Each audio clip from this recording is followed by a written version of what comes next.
like the circles that you find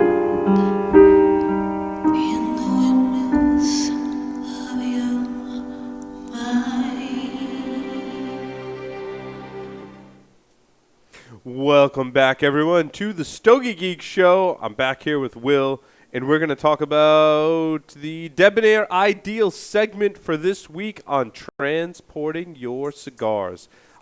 I love this topic, Will, because you and I both travel quite a bit, and I bet you we've got some pretty interesting tips about traveling and transporting your cigars. Absolutely, and that's kind of, I knew you took a trip this past weekend, and that was kind of a little bit of the inspiration in terms of, Mm. you spend a lot of money on your cigars, but a lot of times you want to take them where you go. So when obviously you want to make sure that you are properly, transporting them and have them properly protected, so to speak. Well, also, and I think to speak to the Debonair Ideal, you don't want to show up to the cigar lounge wherever you're traveling to or driving to or flying to or wherever with a Ziploc bag full of cigars. That's kind of like one of the things I realized kind of early on was you're going to your local lounge and that's one thing, and you may pack it in that Zycar travel humidor that looks like a small Pelican case, and that's cool. But recently I traveled to Las Vegas, and Vegas is kind of a classy place. I might get dressed up at night to go out, and I want to be a little more debonair about how I transport my cigars. So I've got some nicer travel cases. So a lot of times what I'll do when I travel, Will, is when I transport them through the airport, I will put them in that hard Pelican case with humidity packs. Very important. My number one suggestion is to not check your cigars if you can deal with that, Absolutely. especially when you're traveling like me when I'm going to Las Vegas, right? Because when you go up in that airplane, if it's checked, those cigars are getting very, very cold. When you're landing in a warm climate like Las Vegas, those cigars are getting super heated in August, for example, to 110 degrees when they land on the tarmac.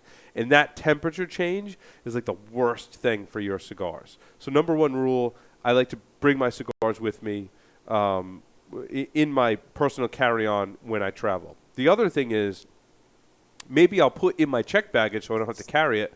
I'll put a little classier kind of travel cigar case with me. So when I'm going out to dinner, I take one or two cigars, or three, or however your classier leather cigar. You mentioned here a pouch or a finger pouch. Will I'll put some of those classier cigars in my shirt pocket or in my coat, or just carry them in a much classier leather case that looks really nice. And I know that it may sound kind of cliche, but I think that when you go out to a cigar lounge, even if I'm going out to dinner with my wife and we maybe have a cigar afterwards, I like to carry a classier pouch with me, so I'm not carrying the Pelican-looking case or, God forbid, a Ziploc bag full of cigars. Another little trick is if you got a cigar that's in a tube already, that's a nice thing to kind of stick in your pocket, and it travels really well, and it looks really classy. So that's that's Right. that's my take on that. Well, I didn't have anything else to.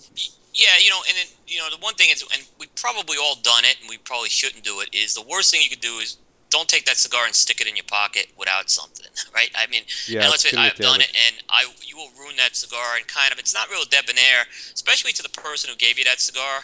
You just want to kind of show the respect that you got that, and again, that cigar, was a handmade effort. So I think there's something about putting it in a case and doing that as well. So I'm kind of like you, Paul. It's the Pelican hard case on the plane, Hmm. and then what I will do, and I'll take either I'll take actually three of them sometimes because I want to have a variety of cigars. And then when I get to where I want to go, I take that.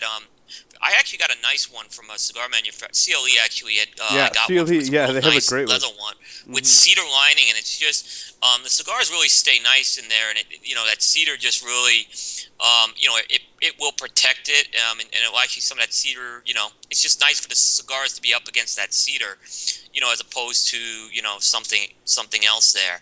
So I find that that's a great way to go around and do that. I've also, Paul, one thing that you showed me, and Perdomo, I believe, makes it, is it's kind of a larger version. Oh yeah. Uh, So sorry, Nick. I do want that then. Now that Will's going to talk about it, we'll show it on the show, Will. Uh, yeah, so it's a larger one, which is kind of Thank you. I can't see it, so I'll kind of trust Yeah. your. I have a gigantic, obnoxious yellow Perdomo travel case. But it's great. It's because one thing I like to have. I like again when you're transporting cigars or going somewhere. I like to have variety, and I like to have cigar.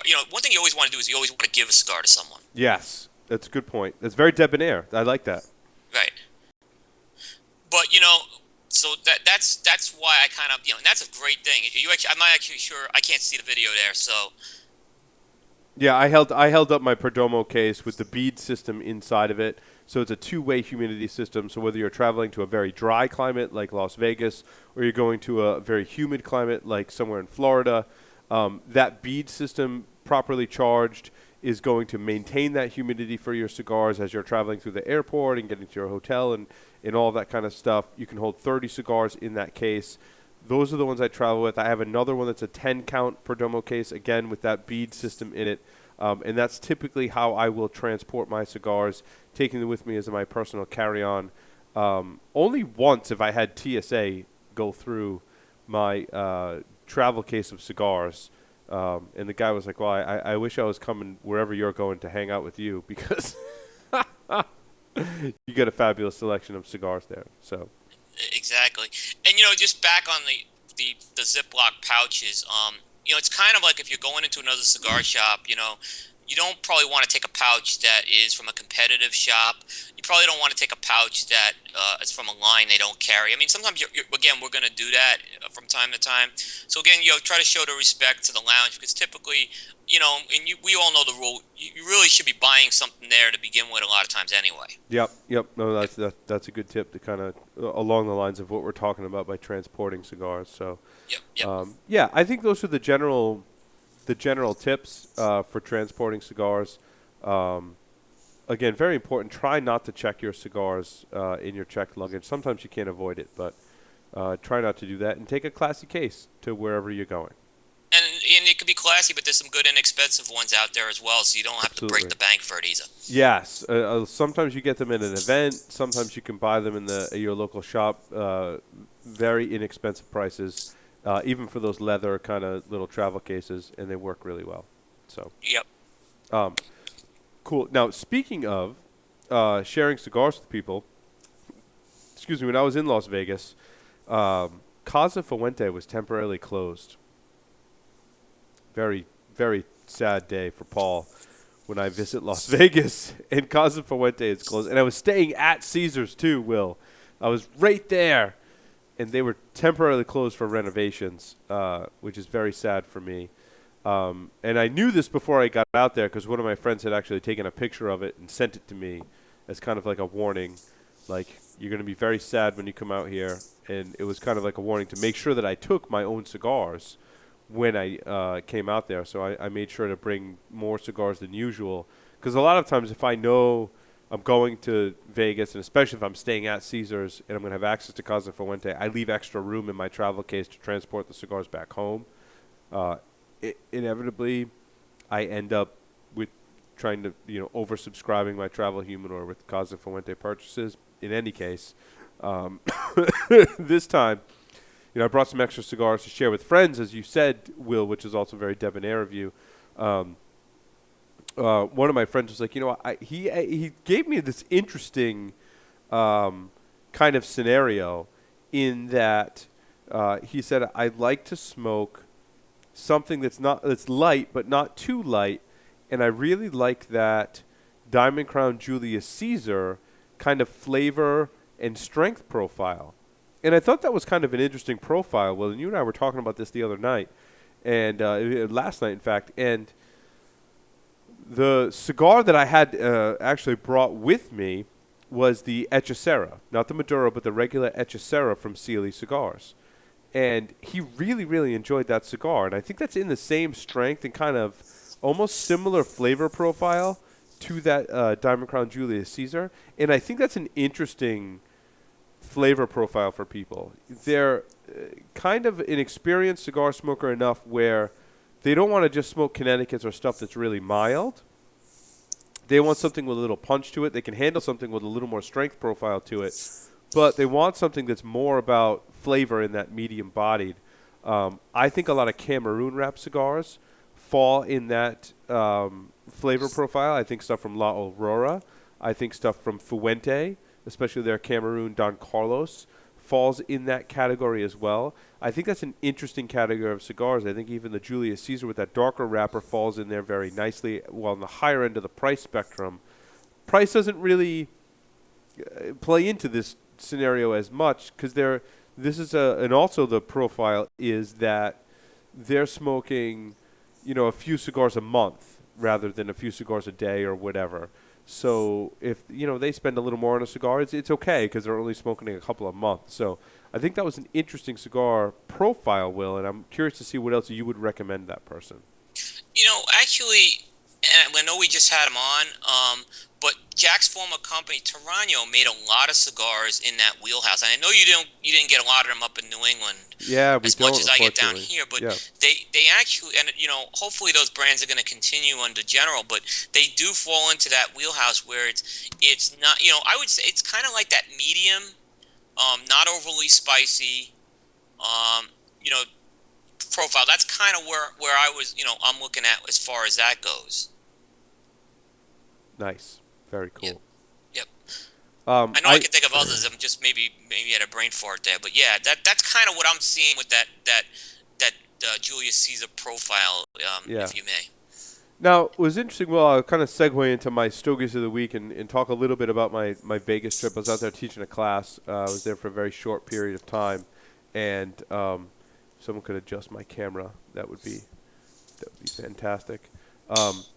So when I went out to Vegas, we visited Rum Bar.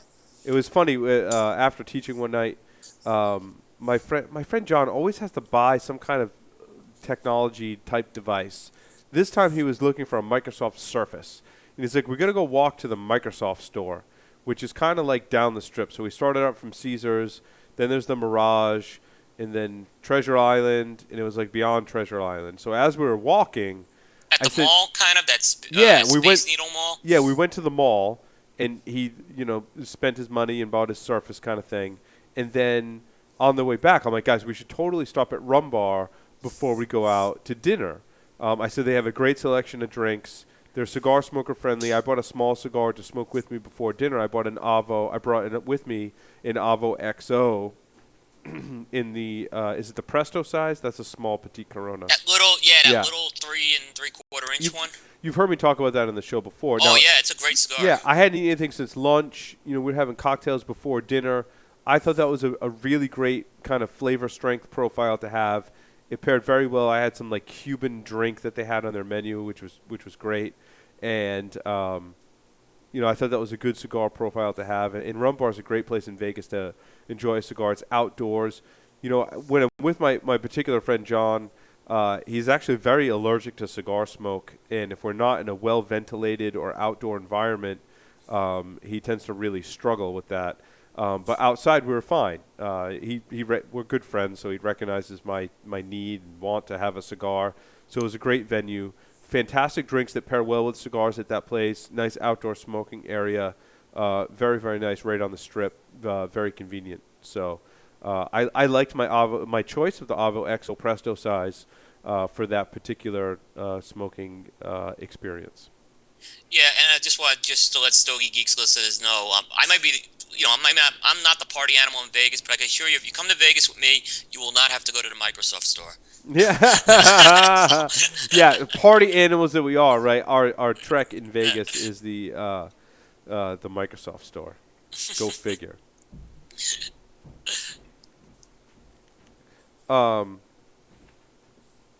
want to talk about Avo, Will. I smoked the next one in the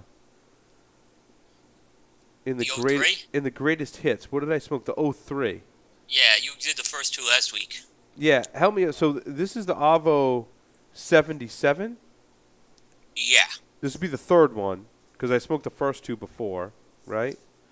Yes, you did. You smoked. This was the so this was the 77, which kind of is Yeah, for Avo's 77. birthday is what it is. Yeah, I smoked the 77. It's a Ecuadorian wrapper, Dominican binder and filler. It's a 6.5 by 50 Toro. I Yep. tell you what, Will, for an Ecuadorian cigar with Dominican binder and filler, this thing had some spice and pepper up front, and it got kind of medium bodied in the middle, with some great kind of caramel type flavors, and then got strong towards the end. So these reblended Avo cigars are, they're not using like really really old tobacco. I think that they're taking the same crops, and it's newer tobacco, and it gives you a really nice representation of the blend in that it's kind of, it hits your senses. It's got some strength to it. I was really surprised how much strength and body and flavor this cigar had for being a representation of their 2003 cigar. Yeah, and I think it's going to come down to when we get some of those later years. I think that's when we're going to be able to judge how they compare against those older ones because they've just been off the market for so long. But Yeah. what you're describing to me, it almost reminds me of some of the Griffin cigars, where again they're Connecticut, Ecuadorian, I should say. And some of those Griffins, especially I'm talking more about the limited Griffins, really pack a punch. Yeah, yeah, and this one packed a little bit of a punch, and I really like it. And I tell you what, my assessment so far after smoking the first three is it's very similar to the Tatuaje Lancero box, Pudgy Monsters, Little Monsters, in that, while, they're not all the greatest cigars in the world that you're going to rave about, but it's so much fun to, like, work your way through the sample pack. And I'm feeling like I got every penny's worth of my money buying this box and just having fun and going back and smoking all the Avo except for 2005, right? Or 2005, right? That's the one that wasn't in there. That's the one that's not in there, yeah. Not included in the sampler, yeah.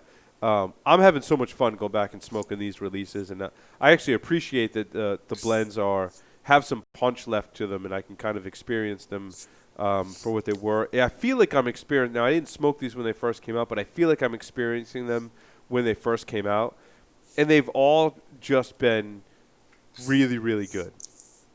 They've all been at least a 5 or a box split, and to have them individually to smoke in this box, I'm having a blast, dude. This is just, it's so awesome. I can't wait to work my way through this whole box and report back to our Stogie Geeks listeners. Excuse me. I don't know that any of them are truly like Oasis level smoke, but a lot of fun to smoke through this box.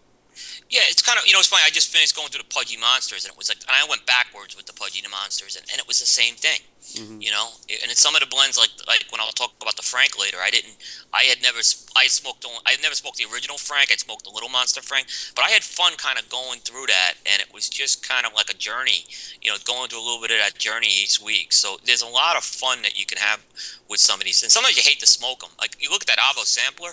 It's beautiful. I just would love to have it on my mantle. It's just so nice looking. It's gorgeous looking. Absolutely. Yeah. Absolutely. Yep. So, Will, over to you. All right. So I smoked a cigar, which this was one of the cigars that I saw it at the IPCPR in Las Vegas, and I was kind of like, wow, for a lot of reasons. And it's called the Cohiba Luxury Selection LS number 1. And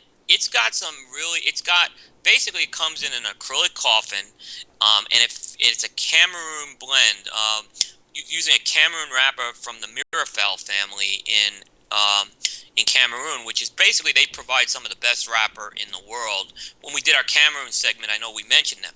So this cigar, I was like all over wanting to. It was one of these. I have to try this cigar. And this is This is a MSRP of $40, and it's a Cohiba Luxury Selection. Okay. Yeah, so, I mean, it was not a cheap cigar, and this was not, actually, I actually traded this cigar with Seth from Seth's Humidor. He picked it up for me because I had picked him up some cigars, so it kind of was a wash. But, so I could still consider this was not a cigar given to me by General Cigar. It had this, like I said, the acrylic coffin was impressive. The box that the acrylic coffins come in was impressive. And it had the Cameroon wrapper, which we were talking about Cameroon a few weeks ago. And Cohiba's been doing some good stuff under the General line over the last year, I think, with the Commodore. So I was really pumped to smoke this cigar. Needless to say, this cigar was a letdown. Is all I can tell you. It was kind of medium strength, medium body. It had notes of wood. It had a little bit of red pepper. It had a lemon note that was much more on the acidic side. It had some earth. The flavors just didn't seem mature for something that this was supposed to be a well-aged wrapper for 5 years, and the tobacco was aged for 5 years, and then this thing was supposedly fermented another 6 months. The fillers in there. I could not have been more let down, and I can't even give it a try one at the $40 price point. I put our angular rating on it.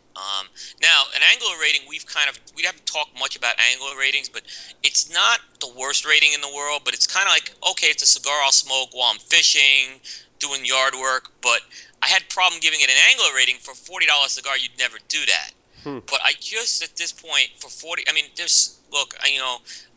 people work hard.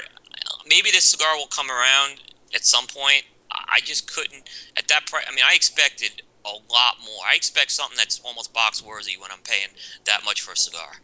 So it was a disappointment to say the least. You know, that's interesting. I have a silly question. Cohiba and Partagas, are those both General? So yeah, it's kind of they're General, and they're obviously Habanos brands, but they're ones that General has the naming rights to in the U.S. and there's actually been a big dispute over the Cohiba name. It's gone to court between Habanos and General several times. And oh, really? I think yeah. So, but yeah, these are the General blends. These are not the ones that you're going to get out of Habanos. It's interesting, because both Cohiba and Partagas make some interesting cigars. Cohiba makes some pretty good Cameroon wrap cigars. Yeah. And, I mean, I had that Diamante, which is a great. I mean, that's why I said I had the Diamante in the A size last year. Phenomenal cigar. So I was like I said this thing's got to be great for. Again, I figured they were just going all out with this cigar. Now the Partagas 160, that's not a Cameroon wrap cigar, but that one was really good. Yeah, the 150, which is that's the one that's the older one. Yeah, that's got, and I have not had the 150. It's a I haven't either. Cigar. I think I had some different sizes of the 150 that Big Pete had given me one time, but the 160 was in the glass tube was really good.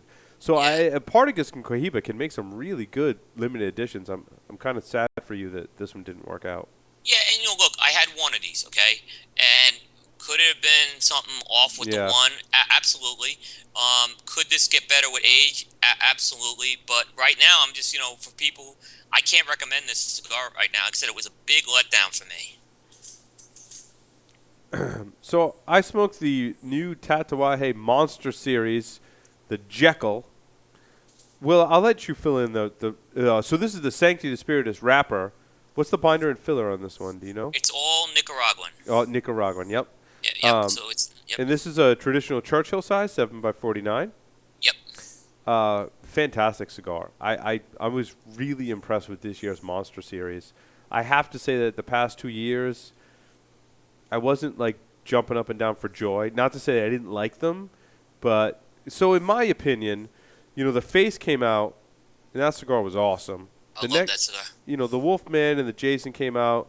I was like, oh, those are good. And they both the Jason anyway got better over time. I got to go back and maybe smoke a Wolfman. The Pudgy Jason is great. Yeah. But the double Corona, I had a lot of mixed results with that. Right. Now, this Churchill that came out with that Sanctity of the Spiritus wrapper, the wrapper is absolutely gorgeous. And the blending on this cigar is phenomenal. It had for a Nicaraguan cigar to have this caramel sweetness that I think really came from that wrapper, that Sanctity of the Spiritus wrapper. Pete just did an awesome job with this Jekyll.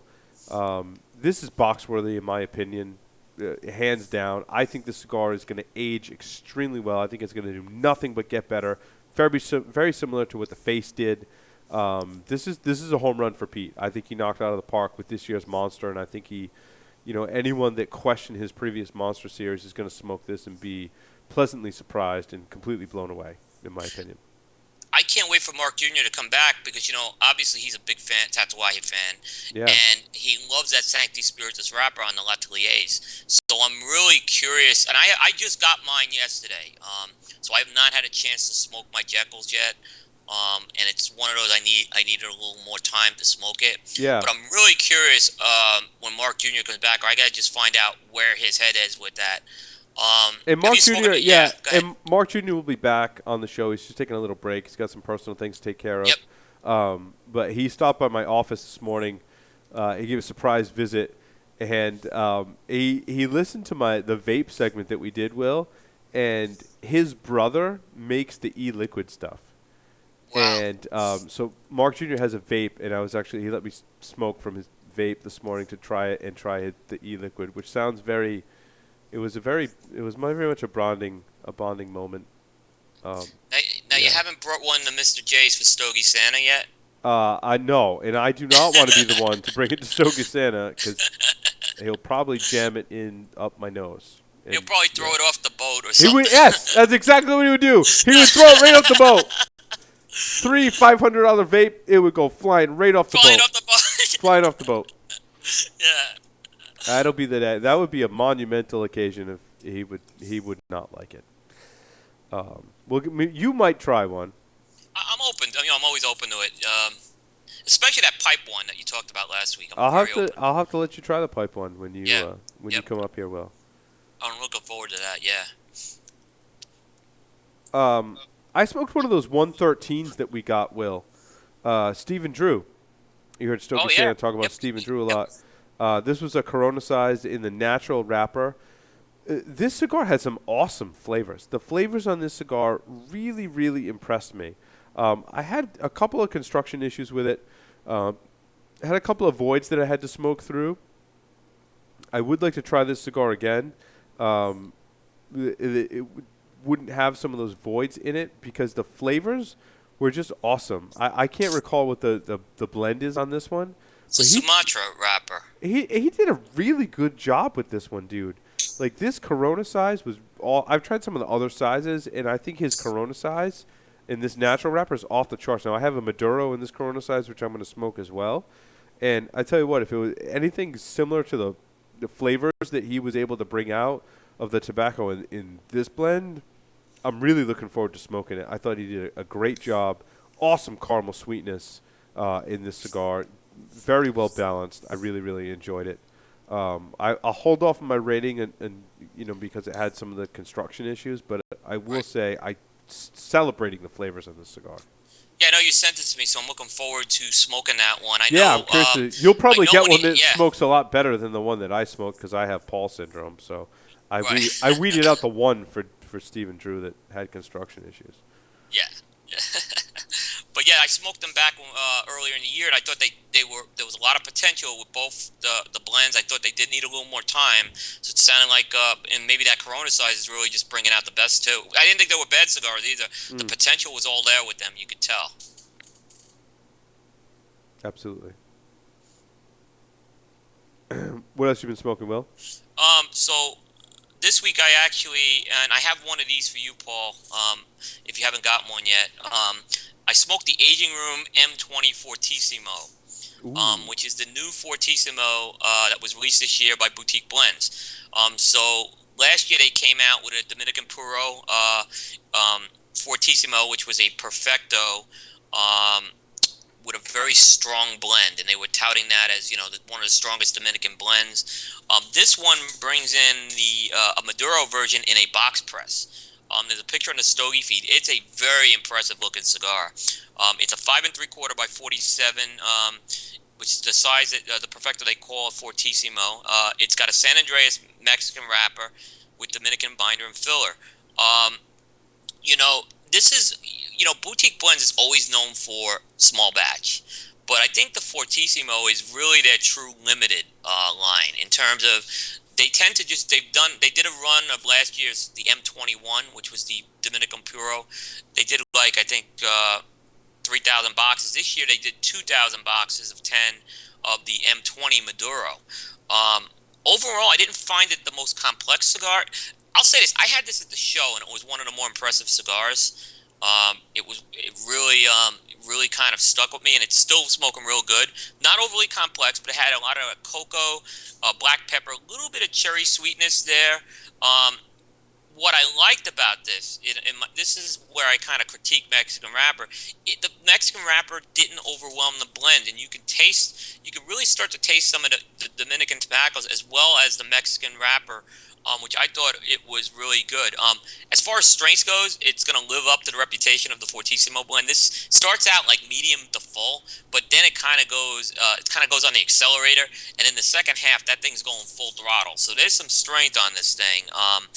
I think it's maybe a touch milder than the M20. The Mm. M20 was very strong, although the M20 mellowed a bit over time. But this one definitely keeps its strength.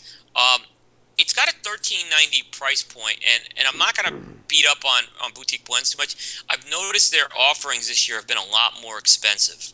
More offerings over that $10 price point. However, they've delivered this year on all the releases I've had with exceptional quality. This one's no exception. It's a box split, and Boutique Blends provided us this stick, and I have one for you as well. So I got to get that up to you. Awesome. So we'll get that up to you as Thank well. you. Um, so I got a deal this week, Will. I couldn't pass it up. I was actually in Mr. J's, and out of the corner of my eye, this stack of boxes in their humidor in the back room was just calling me, and it was the Avo line. This is the regular Avo line, and I started rummaging a little bit, and I found a full box of Avo number twos. Um, I want to say this is like a 5 by 48 cigar. Is that the size in the Avo number two? Did I get it right? I think it is. Let's see if I'm right. Yeah, this is an Avo Classic number two. Hold on, the website's coming up. Let's see if I'm. It's a 6 by 50. That was close. I was close. Ecuadorian wrapper, Dominican binder, and filler. And I don't know what it is about the Avo. I like to smoke the Avo stuff first thing in the morning. Um, this box had some serious age on it, and I got a really good discount on it because it was being phased out of this particular shop. And I with age, I find that the Avo Classic blend just really, really smooths out. Now, they'll call the strength medium, right? Even after 3 or 4 years of age, which might have been what this box had on it, the flavors just really, really, they give me that silky smooth flavor profile and consistency to them. They all burn great, and it's just one of my go-to smokes for the morning. And especially if you can find a box with some age or buy a box new and put some age on it. It's just such an easy smoking cigar. It pairs so well with coffee. It is absolutely, I think one of the most kind of like underrated one as a cigar geek, something you don't often, you're reaching for all these new Connecticut's that are coming out there. I like to go back to the classic Avo blends, dude, and I'm pleasantly surprised. I mean, it's not going to blow you away with complexity, but that smoothness that it has, the consistency that it has, the way it pairs with coffee is just unprecedented in my opinion. I love the cigar. It's personal preference for me. It's probably not for everyone, but I really kind of latch on to lighten up some of these Avos, especially this number two in the classic. And here's the thing about the classic line. It's the oldest line in the Avo portfolio. It's over 25 years old. Yeah. That line's been around a long time, and I've smoked my share of those. I can't say I go to it all the time, but it's an excellent cigar. That cigar stayed consistent for as long as I know with that Yeah, Avo line. it's pretty impressive how they've kept it For consistent. that long, Yeah, it's a testament. Yeah. for sure. Back to you, Will. So, in keeping to the sampler theme, I mentioned I've been working my way backwards through the Pudgy Monsters, and I got to the last one. The Frank. The Frank. Oh, The Frank. I want to hear Yeah. this one. So, disclaimer: I've smoked the Frank Junior, and I've smoked the Pudgy Frank, but I never ever had an opportunity to smoke the original Frank. But I'll say this: of the Little Monsters, in the long run, the Frank Jr. became, I think, the best of the blends. I think at first it was kind of a little more further in the pack, but over time it went to the top. So I had very high expectations for the Pudgy Frank, which is that Connecticut broadleaf over Nicaraguan binder and filler. It's a 5 5/8 by 49, so it's kind of shorter than it's a couple inches shorter. It's a shorter version of the original Frank. So in my opinion, it's probably the closest thing. It's probably closer to the original Frank than the Little Monster Frank. So, and that you think about the Frank, the original one. That's the one that started the whole monster craze. I mean, that cigar really, the success of that cigar is why there is a Jekyll today. Mm-hmm. Um, And was that? I'm sorry, the yeah, wrapper on that Connecticut broadleaf on the Frank? Connecticut broadleaf box press. Yeah. It's the only monster that's box pressed. Again, they kind of wanted the square head of Frankenstein. I guess Pete was going for there. Home run. This was notes of espresso, mocha, herbs, pepper. It's got a nice nutty flavor. I actually thought it had a little less in the way of flavor transitions than the Frank Jr., but I thought the flavors were just awesome on this thing. And this is a cigar that's really been sitting probably for about 3 to 4 months in my humidor. As opposed to, when I spoke to Frank Jr. recently with 2 years of age on it, it was great. So this thing was smoking, and I'd say it's a box-worthy cigar right now. But I found that these Franks have just, the Frank Juniors, I should say, aged so well that I think the sky's the limit on this thing. This thing could be headed to a Chuck Norris level at some point. It's definitely of the cigars in the Pudgy Monster series. If I had to pick a belle of the ball in that sampler, this is the one. It's head and shoulders the best, and I saved the best for last. So if you got these in there, enjoy it, because I think it's definitely stands above the other. There's some very good blends in the Pudgy Monster, but this is really good. I did the Hechicera Maduro in the Corona size. I had a little bit of construction issues with it, and I want to revisit it, but I tell you what, I'm becoming a really big fan of the Hechicera line in both the natural and the Maduro lines. I want to try this Maduro in some different sizes. I have to say, Will, I in both lines, while I enjoy the Corona, I'm kind of leaning towards the Toro in these lines.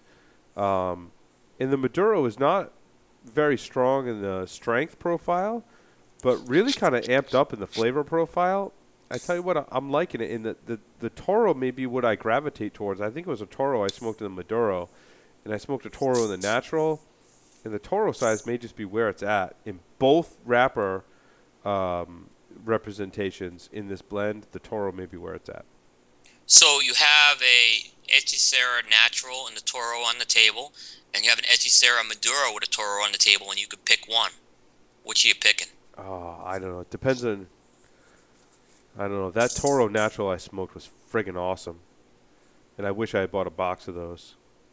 I think right now I'm picking the Natural. And I want to say, Will, that it's probably due to age. Like, I think those Toros were from... Yeah, those Toros in the Natural were from a previous release. In this blend, it just ages really, really well. And the Maduros that just came out, I think, are lagging behind a little on the age. I'm impressed by this blend. I really am. In both wrappers, I think they've done. It's kind of one of the sleepers. I think that the packaging may turn some people off. Don't let it. I love this blend. I think it's up there in some of my smokes that I've been reaching for lately. So. That went from a try one, that natural, where it's now like a box split to even a box worthy in my book. Grace she really did a good job with that line, and I know she wasn't obviously the blender, I'm sure she had some input into it, but she did in a short time. That's a nice brand. It's unfortunate, things didn't work out with CLE for whatever reason, but that is a real nice line that came out. It's a quality smoke. I agree. Yeah.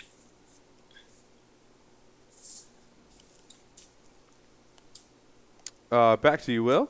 Okay, that was me. So I went. Was kind of in my local shop in Monroe, North Carolina, Union Cigar Company, and they recently became a Tatuaje account.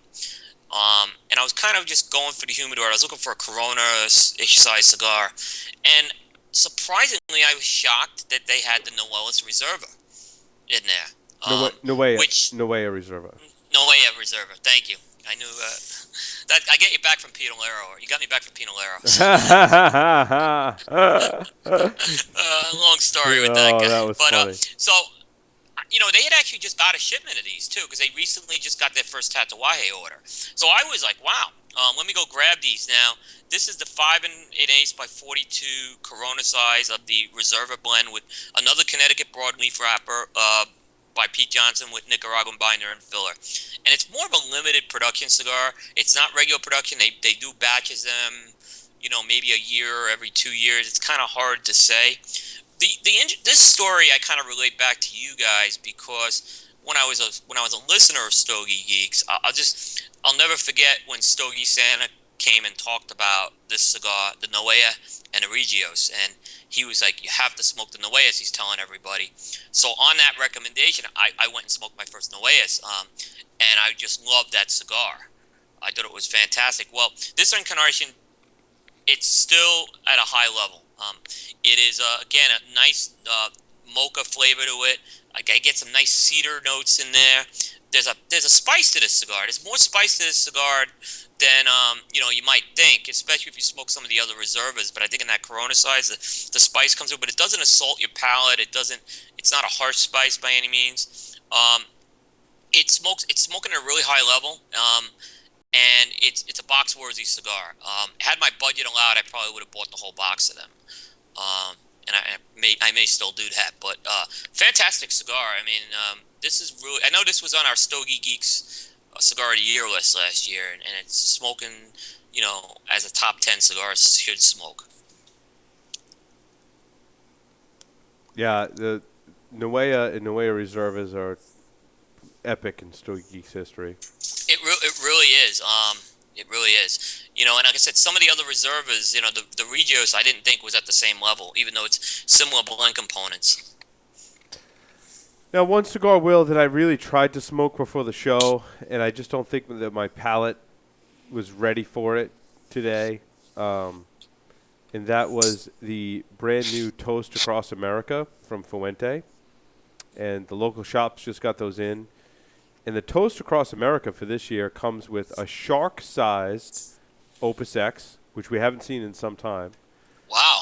Which I have some mixed reviews on. The ones from 2009 were not good. Were not good. They were very flat. Now, I had some regular production sharks, which maybe came a year, maybe in 2010, 2011. I picked them up actually at the shop in Charlotte. At the Marriott. What is that shop called? Cutters. I picked them up at Cutters in 2009 or 2010, and they had no special band on them. They would look like just regular production sharks. I'd never seen them before. That cigar was borderline Oasis.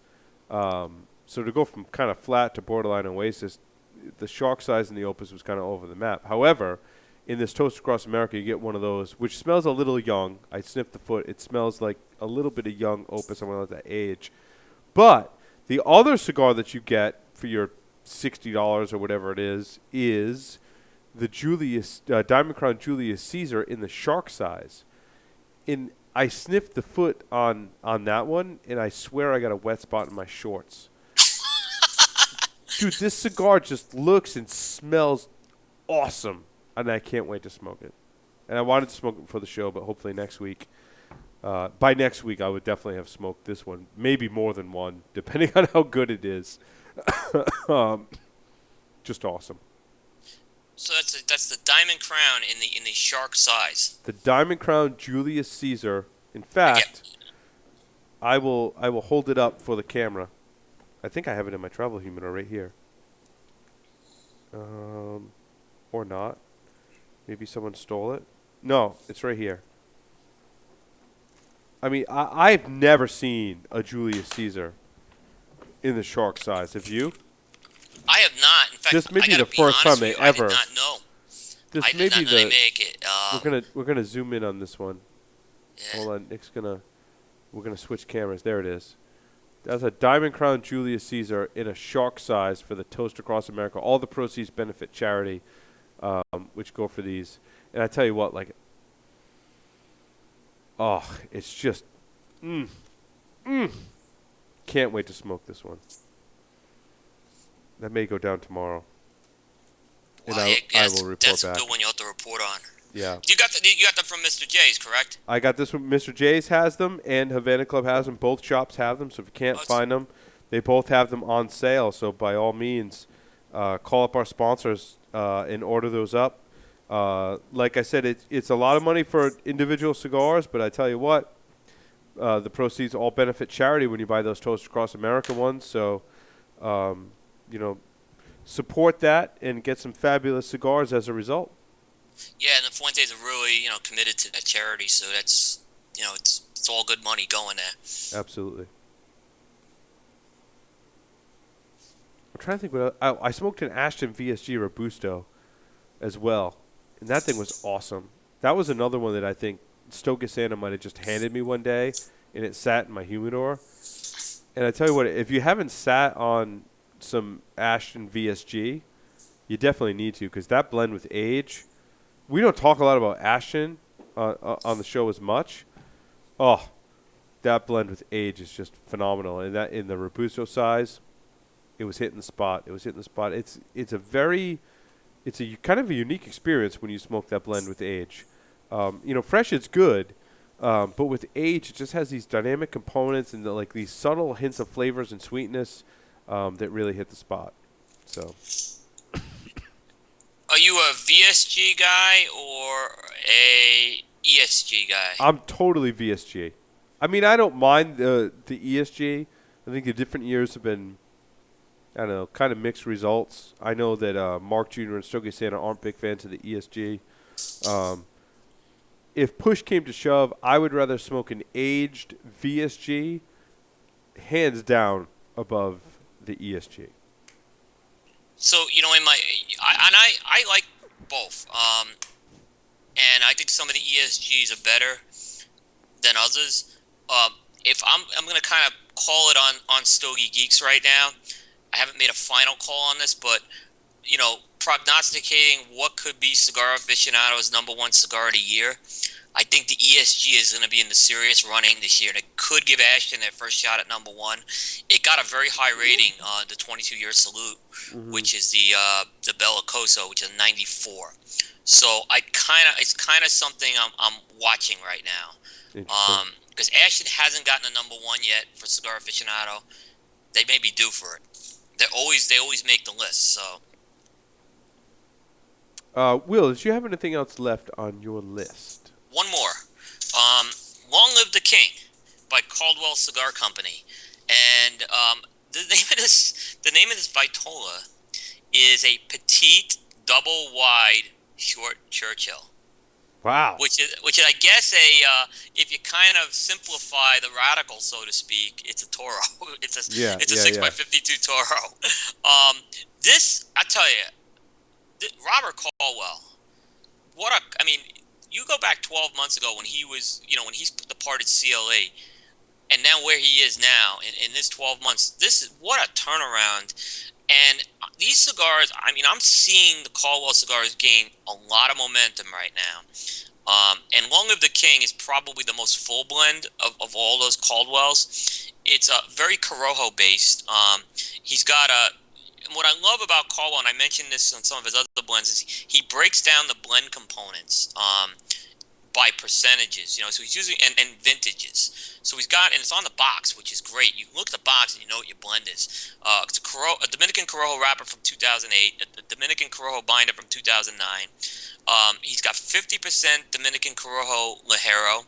He's got 10% Peruvian Viso Pela de Oro, and he's got 40% Nicaraguan Ligero. So he's got, like I said, there's a lot of Ligero in that. It's like 90% Ligero in that blend, in that filler. This, like I said, this was just a great cigar. It's one of the most unique Corojos I've ever had. It's got a lot, even though it had a lot of firepower with the Ligero, it had tons of sweetness. I mean, I got cedar notes. It got a little bit of that raw sugar cane flavor. The spices are not just a plain black pepper. It's more of a like an Asian type of spice. It's just very multi-dimensional. The spice, and it's a strong cigar though. You'll feel the second half. This thing will go to full strength in the second half, and in fact, I talked to Robert about this. He even said that this cigar is a little strong for him, but there's definitely a market for a cigar like this. A box-worthy cigar, really now becoming one of my favorites in the Caldwell line. Very cool. All right, well, what do you say we take a short break, come back, and do our final segment for this show? That sounds like a plan. Alrighty. All right. So we're going to do that. So stay tuned. Don't go anywhere.